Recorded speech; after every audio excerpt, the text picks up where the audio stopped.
تو یہ جو ایمان لائے ہیں نا لوگ، یہ ہم سے پہل نہ کرتے. کیا مطلب؟ ایمان جو لائے تھا ان کو کیا کہا جاتا تھا؟ صحابہ. وہی تھے نا صحابہ. صحابہ جو ایمان لائے تھے، جن میں حضرت ابو ہریرہ، عبداللہ بن مسعود، سیدنا ابو بکر، سیدنا عمر، حضرت عثمان، حضرت علی، عبد الرحمن ابن عوف، بہت سارے صحابہ تھے. انس ابن مالک، جو مشہور صحابہ ہیں، حضرت ابو دردہ. مشرکین کو اپنے دولت پہ، اپنی سرداری پہ اور اپنی ذہانت پہ بہت زیادہ ناز تھا کہ ہم ذہین لوگ ہیں، ہم قوم کے بڑے لوگ ہیں، اور ایمان لانے والے ابن مسعود جیسے، ابو ہریرہ جیسے غریب اور مسکین. تو وہ تکبر میں کہا کرتے تھے کہ اگر اسلام کوئی خیر کی چیز ہوتا تو یہ غریب غربا قسم کے لوگ تھوڑی پہل کرتے. خیر کی طرف جو مائنڈ جاتا ہے وہ کس کا پہلے جائے گا؟ ہمارا مائنڈ. یہ لوگ گئے ہیں، اس کا مطلب یہ کوئی خیر کی چیز. جملہ مکمل کیا کریں بھائی جان. یہ کوئی خیر کی چیز نہیں ہے. آپ کیا مشرکین کے اس نظریے سے متفق ہو؟ بولو. 100% نہیں. ہم الٹا کرتے ہیں اس جملے کو جو مشرکین نے کہا تھا. ہم کہتے ہیں لو کان خیرن، کوئی اگر خیر کی چیز ہوگی، لسبقونا، لام تاکید کا ہے. وہ کہتے تھے ما سبقو، وہ ہم پہ سبقت نہیں کریں گے. ما کا معنی نہیں. ہم کہتے ہیں لسبقونا الیہ، وہ یقیناً ہم پہ پہل کریں گے. اس سے بدعت کا پورا دروازہ ہمیشہ کے لیے بند ہو گیا. کوئی خیر کا کام ہے صحابہ نے نہیں کیا، اٹ مینز وہ خیر کا کام نہیں ہے. ہمارا نظریہ مشرکین والا نہیں ہے. مشرکین کہتے تھے خیر کا کام ہوتا تو ہم کرتے، یہ تھوڑی ہم سے پہل کرتے. ہم اس کلام کو مانتے ہیں کیا؟ نہیں مانتے. ہم اس کو الٹا کرتے ہیں. ہم کہتے ہیں خیر کا کام ہوگا ہم بعد میں کرتے، پہلے کس نے کیا ہوتا؟ صحابہ نے کیا ہوتا. سمجھتے ہو کہ نہیں سمجھتے ہو؟ تبھی میں بار بار کہتا ہوں، قرآن و سنت کی وہ تشریح جو صحابہ نے جس پر عمل نہیں کیا، اس کا مطلب وہ خیر نہیں ہے. وہ آپ کی اپنی تشریح ہے جو آپ امت پہ تھوپ رہے ہو. شب برات میں دیکھ لو نا کیا ڈرامے بازیاں ہوتی ہیں. قبرستان والی حدیث پیش کی جاتی ہے شب برات کے بارے میں. سارے خطیب حدیثیں پیش کر رہے ہوتے ہیں کہ نبی صلی اللہ علیہ وسلم 15 شعبان کو قبرستان گئے ہیں. تو ہم بھی 15 شعبان کو کہاں جائیں گے بھائی؟ قبرستان. ہم کہتے ہیں حدیث ضعیف ہے، کہتے ہیں نہیں بھائی تمہیں تو جو حدیث تمہارے خلاف جائے وہ ضعیف ہو جاتی ہے. لو بھیا. تو آخری جواب کیا ہوگا؟ ارے صحابہ سے دکھا دو کون اس رات قبرستان گیا ہے. کیوں؟ اگر شب برات کو 15 شعبان کو قبرستان جانا خیر کا کام ہوتا تو ابو بکر گئے ہوتے کہ نہیں ہوتے؟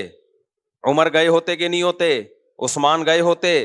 علی گئے ہوتے؟ ابن مسعود گئے ہوتے؟ ابو ہریرہ گئے ہوتے؟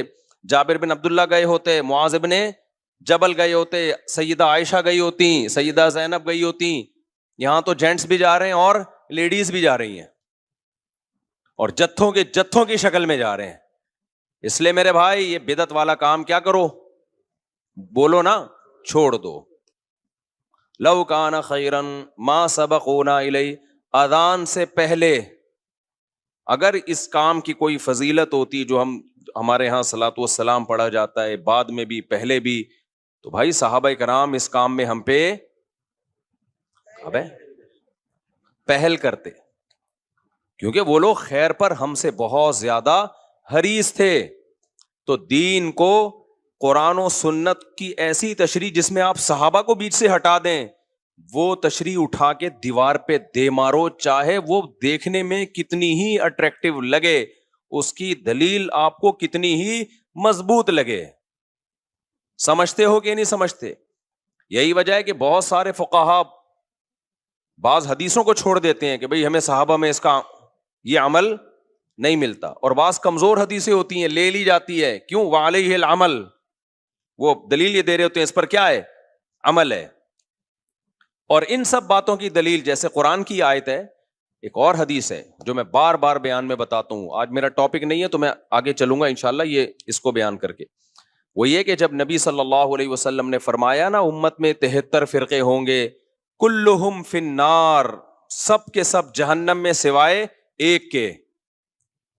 اس حدیث کو اس پہ تو پیش کیا جاتا ہے کہ فرقہ واریت غلط ہے, فرقے نہیں ہونے چاہیے, لیکن جتنے لوگ یہ حدیث پیش کر رہے ہوتے ہیں آدھی بات کرتے ہیں اور آدھی پی جاتے ہیں. یقیناً اس حدیث سے پتہ چلتا ہے صرف ایک جنتی, باقی سارے کہاں؟ بولو نا, جہنم. واقعی فرقے غلط ہیں, فرقے نہیں ہونے چاہیے, لیکن پوری بات تو پوچھو بھائی, سارے فرقے جہنمی ہیں,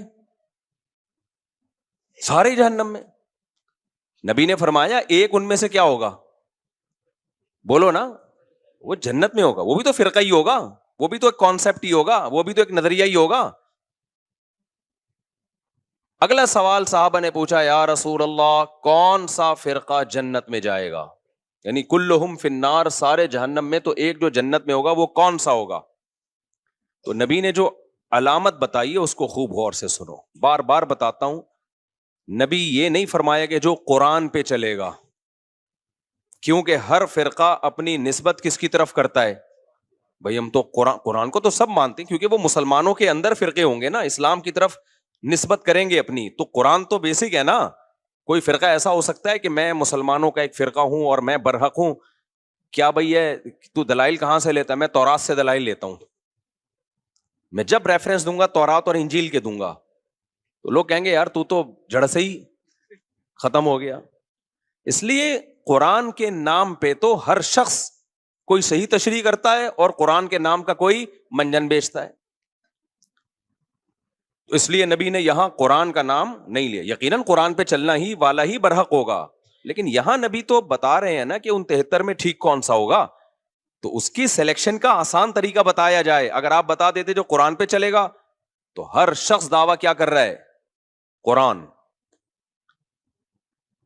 پروفیسر غامدی صاحب بھی کہتے ہیں میں قرآن کو مانتا ہوں. وہ حضرت عیسیٰ کی موت کے دلائل بھی قرآن سے دے رہے ہوتے ہیں, حالانکہ قرآن سے ان کی موت کے دلائل, لیکن باتوں کو گھما دیا. پبلک کو تو نہیں قرآن کی سنت کا زیادہ پتا ہوتا.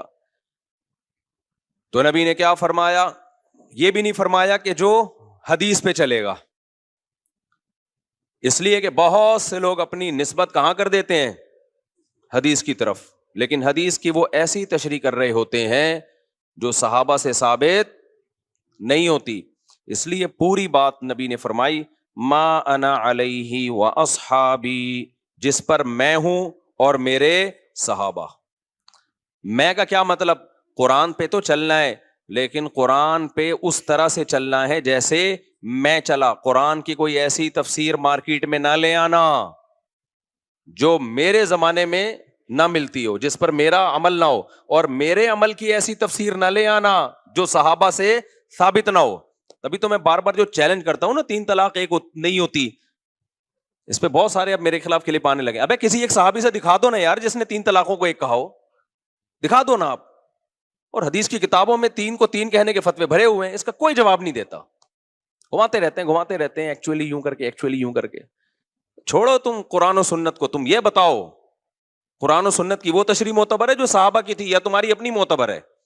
تو خیر یہ تو بیچ میں ضمناً ایک مسئلہ آ گیا, لیکن یہ پورا اصول ہے, یاد رکھو. آپ صحابہ کو بیچ سے نکال کے اگر ڈائریکٹ قرآن و سنت پہ چلنے کی کوشش کرو گے, لیبل قرآن و سنت کا ہوگا, لیکن وہ قرآن و سنت کی آپ کی ذاتی تشریح ہوگی جو آپ اٹھا کے امت پہ تھوپ رہے ہوگے. سمجھتے ہو گے نہیں سمجھتے؟ اور صحابہ کا کسی مسئلے پہ اجماع ہو جائے وہ تو پھر انف, کیونکہ نبی صلی اللہ علیہ وسلم کی صحیح حدیث ہے, سب اس کو مانتے ہیں, لا تجتمع امتی علی ضلالہ, میری امت کبھی گمراہی پہ جمع نہیں ہو سکتی, کسی بھی دور میں نہیں ہو سکتی. یہ کسی زمانے کے ساتھ خاص نہیں ہے, کوئی بھی دور آ گیا نا امت کسی ایک مسئلے پر ہو گئی, اب حق اس میں منحصر ہے. کیونکہ اگر ہم مان لیں کہ یہ غلط مسئلے پر جمع ہو گئی تو اس کا مطلب امت گمراہ ہے, پوری امت گمراہ, جبکہ پوری امت گمراہ نہیں ہو سکتی. تو اجماع میں سب سے پہلے درجے کا اجماع کس کا ہے؟ صحابہ کا, پھر بعد والے لوگوں کا, پھر بعد والے لوگوں کا. اور اجماع کی بھی 2 قسمیں یاد رکھو.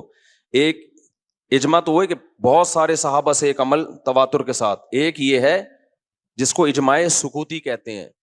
صحابہ نے کسی نے بھرے مجمع میں ایک عمل کیا اور کسی نے ان پر اعتراض نہیں کیا, یہ بھی اجماع ہے. تو یہ چند اصول اچھی طرح سے سمجھیں, اور یہ یاد رہے گی نا, لو کان خیرا ما سبقونا الیہ. مشرکین کہتے تھے کہ اگر اسلام خیر کا کام ہوتا تو صحابہ ہم سے پہل نہ کرتے. ہم کیا کہتے ہیں بھائی, کوئی بھی خیر کا کام ہوگا تو ہم سے پہلے صحابہ نے کیا ہوگا. تبھی ہم کہتے ہیں بھائی مردوں کے ایصال ثواب کے لیے اجتماعی قرآن خوانیاں مت کیا کرو. حضرت ابو بکر کا انتقال ہوا, کبھی دیکھا حضرت عمر نے تمبو لگایا, دیگیں پکائیں اور سارے صحابہ کو بلایا, چل بھائی تو پہلا پارا, تو دوسرا پالا, تو تیسرا پارا. کبھی دیکھا آپ نے کسی نے؟ کوئی ضعیف روایت ہے اس بارے میں؟ کوئی دیگوں کے ڈھکن کہیں نہیں ملا ہوگا نا آپ کو. یا اس زمانے میں دیگیں نہیں ہوتی تو کچھ تو ہوتا تھا نا, کسی میں تو کچھ پکتا ہوگا.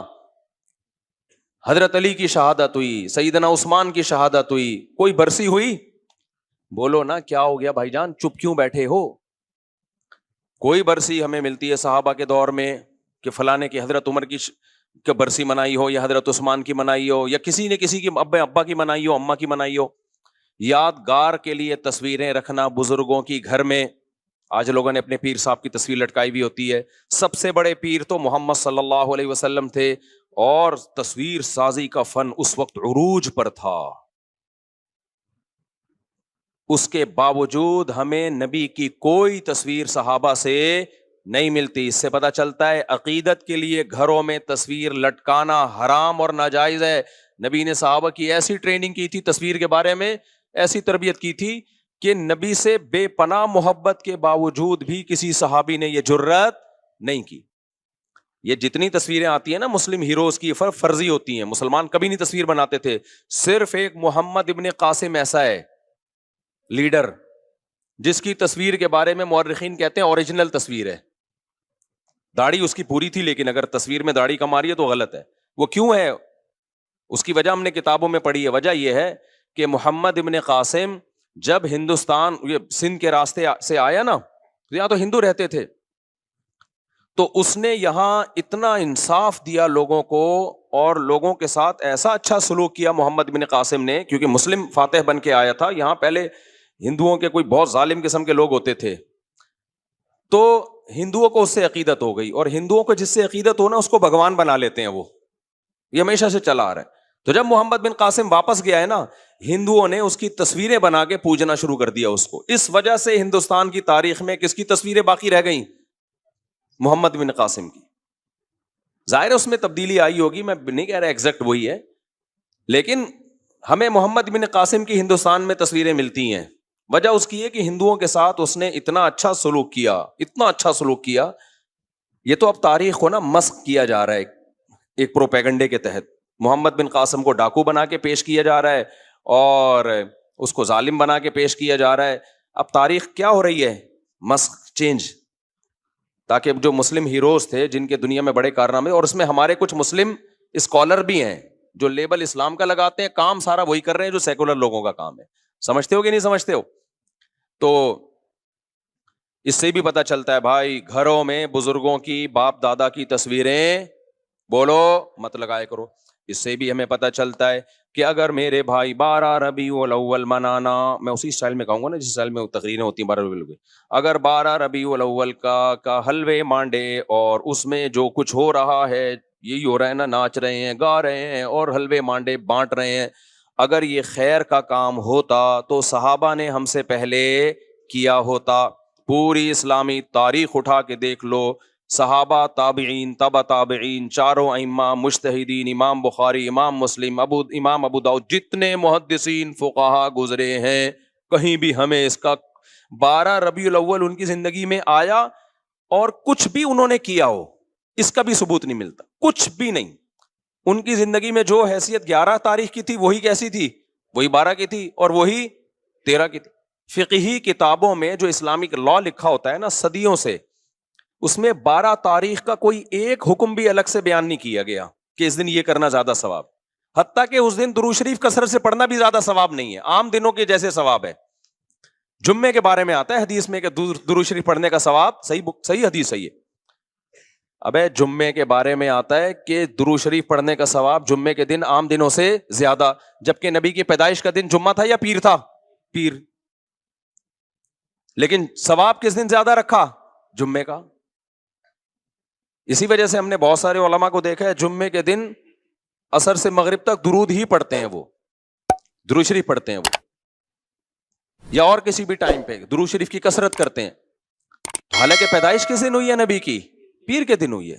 پیر کے دن آپ نے نہیں فرمایا کہ درود شریف کا ثواب زیادہ ملتا ہے. تو میرے بھائی اپنے آپ کو پابند کرو قرآن و سنت کی وہ تشریح جو صحابہ. تو 12 ربیع الاول کے حلوے مانڈے ہمیں کہیں بھی نہیں ملتے، اور نہ یہ عرس قوالی. صحابہ کے دور کے کسی مشہور قوال کا نام تو بتاؤ ہے بھائی؟ کوئی صحابہ کے دور میں کوئی بہت مشہور قوال ہو جن کی قوالی سننے کے لیے صحابہ کرام جایا کرتے. کوئی عرس ہوا صحابی کے دور میں ہے بھائی؟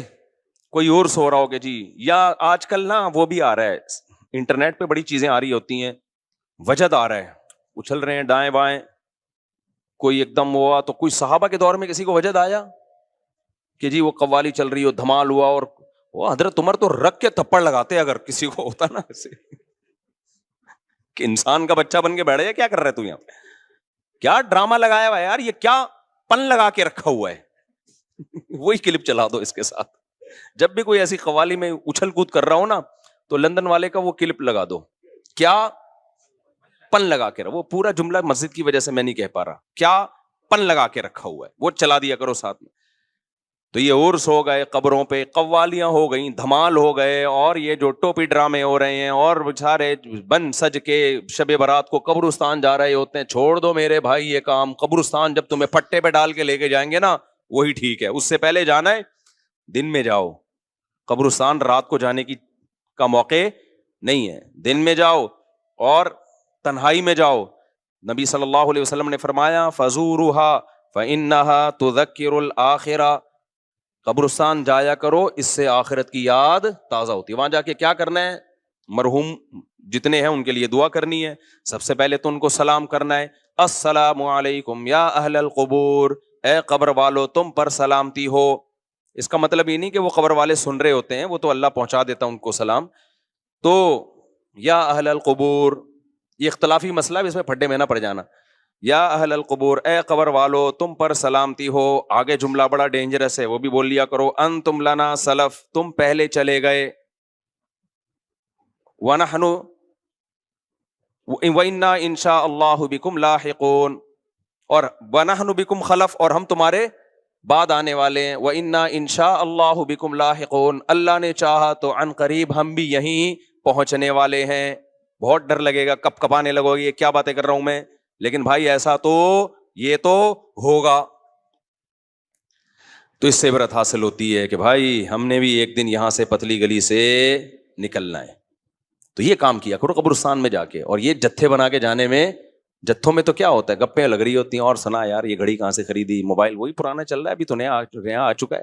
تو کیا عبرت حاصل ہوگی میرے بھائی. اور زیادہ عبرت حاصل کروانی ہے تو کوئی بندہ پیچھے بٹھا دو. جب آپ جاؤ نا بولو السلام علیکم یا اہل القبور، واپس وہاں سے آواز آئے وعلیکم السلام بھائی عبد الغفور. پھر جو عبرت حاصل ہوگی انشاءاللہ سارے کبیرہ صغیرہ کبیرہ گناہ سے توبہ کی ہمیشہ توفیق مل جائے گی، کیونکہ آپ کو لگے گا کہ قبر سے رپلائے آ گیا ہے. پھر تو ایسا انسان کے بچے بنو گے نا ساری زندگی.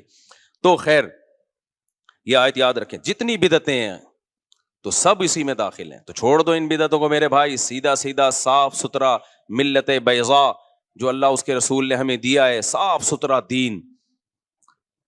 تو جو نبی صلی اللہ علیہ وسلم اور صحابہ سے منقول ہے، یہ ربیع محرم میں بھی یہی ہے. ہمارے نبی صلی اللہ علیہ وسلم نے نوحہ کرنے سے منع کیا ہے. صحیح حدیثیں جن پر لعنت کی گئی ہے.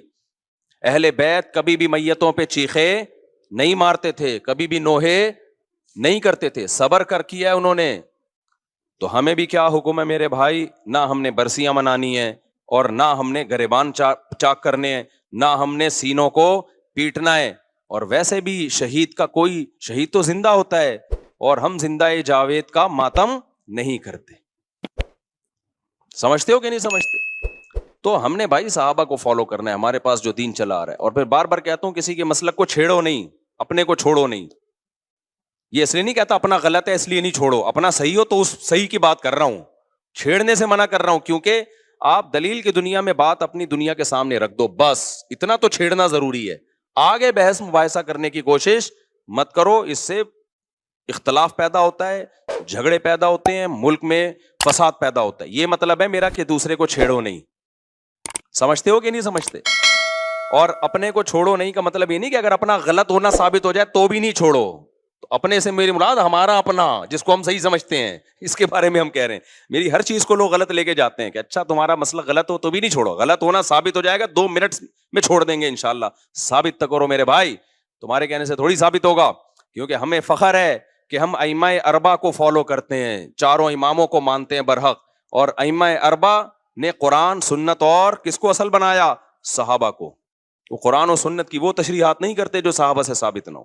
اسی وجہ سے 99% امت انہی کو ہمیشہ سے فالو کرتی آ رہی ہے. باقی ان میں کوئی فروعی اختلاف ہے تو وہ اختلاف جب ہی ہوا ہے جب دلائل دونوں طرف تھے. کسی نے ایک کو ترجیح دے دی, دوسری میں تعویل کر دی, کسی نے دوسری کو ترجیح دے دی, اس میں تعویل کر دی, اور ان سے نکل گئے تو بے لگام اونٹ. دیر آگے ہر شخص ایک نیا فرقہ ہے, ہر آدمی کا قرآن حدیث دوسرے سے الگ, اور آگے جو نسلیں برباد ہوں گی, کوئی مرتب لا ہی نہیں ہے, کوئی مرتب فقہ ہی نہیں ہے, کوئی A to Z مسائل کی کوئی ایک کتاب ہی نہیں ہے. تو کیا پھر اس مفتی سے پوچھو وہ کچھ, ادھر سے پوچھو وہ کچھ, ادھر سے پوچھو وہ کچھ, تو برباد ہو جائے گی پھر تو امت بھائی. تو کوئی مرتب چیز ہوگی تو اس کو فالو کیا جائے گا نا. کوئی مرتب لا ہی نہیں ہے تو کہاں سے فالو کیا جائے گا اس کو. چلیں بھائی ہم آگے چلتے ہیں. یہ آیت ہو گئی. تو خلاصہ کیا نکلا بھائی؟ یہ حلوے مانڈے اور یہ محرم میں جو کچھ ہو رہا ہے, جو کر رہے ہیں ان کو کرنے دو, چھیڑو نہیں. لیکن جب ہم سے کوئی پوچھے کہ کیوں نہیں کر رہے, ہم کہیں گے بھائی ہم کس کو مانتے ہیں؟ صحابہ کو. صحابہ نے نہیں کیا, ہم بھی نہیں کریں گے. یہاں بعض لوگ دلیل دیتے ہیں کہ صحابہ نے تو مدرسے بھی نہیں بنائے, صحابہ کے یہاں تو بخاری کا گھنٹہ بھی نہیں ہوتا تھا, ترمذی کا گھنٹہ بھی نہیں ہوتا تھا, ہدایہ کے پیریڈ بھی نہیں ہوتے تھے. اور بھائی جان کچھ چیزوں کا تعلق مینجمنٹ سے ہوتا ہے, سمجھتے ہو؟ مدرسہ صحابہ کے یہاں بھی تھا, اصحاب صفہ مدرسہ تھا نا. تو نظم کسی چیز کا بنانا, اس میں ثبوت کی ضرورت نہیں ہوتی, وہ ہر شخص کا اپنا نظم, ہر مدرسے کا اپنا نظم ہوتا ہے. سمجھ رہے ہو؟ پہلا پیریڈ کسی کے ہاں بخاری کا ہوگا, دوسرا ترمذی کا. کسی کے ہاں پہلا ترمذی کا ہوگا, دوسرا بخاری کا. کسی کے ہاں 1 گھنٹے کا پیریڈ ہوتا ہے, کسی کے ہاں 45 منٹ کا ہوتا ہے. کسی کے ہاں دیسی سٹائل ہوتا ہے, پیریڈ سسٹم ہی نہیں ہوتا, سسٹم ہوتا ہے ان کے ہاں. خیر, تو یہ مینجمنٹ سے ان چیزوں کا تعلق ہے. اس کی مثال ہے جیسے گھڑی. اب ہم نے لگا دیا 8:30 بجے عشاء کی نماز ہوگی. کوئی کہ صحابہ کے دور میں تو گھڑیاں نہیں ہوتی تھیں. اب بھائی جان یہ سوال کیا ہے؟ تو گھڑی ایجاد ہی نہیں ہوتی تو ہوتی کہاں سے؟ جبکہ ربیع الاول تو صحابہ کے دور میں بھی تھا. یا تو آپ کہتے ہیں ربیع الاول ایجاد ہی ابو ہے, تو وہ اس دور میں بھی تھا, اب بھی ہے. تو کچھ لوگ عجیب سے باتیں کر رہے ہوتے ہیں, کہتے ہیں اس دور میں گھڑیاں نہیں تھی تو گھڑی بھی, جہاز تھے کیا تو جہاز بھی بدعت ہے. بھائی اس دور میں بھی سواری تھی, آج بھی کیا ہے؟ سواری ہے. سواری مقصد تھوڑی ہے, وہ تو ذریعہ مقصود ہے.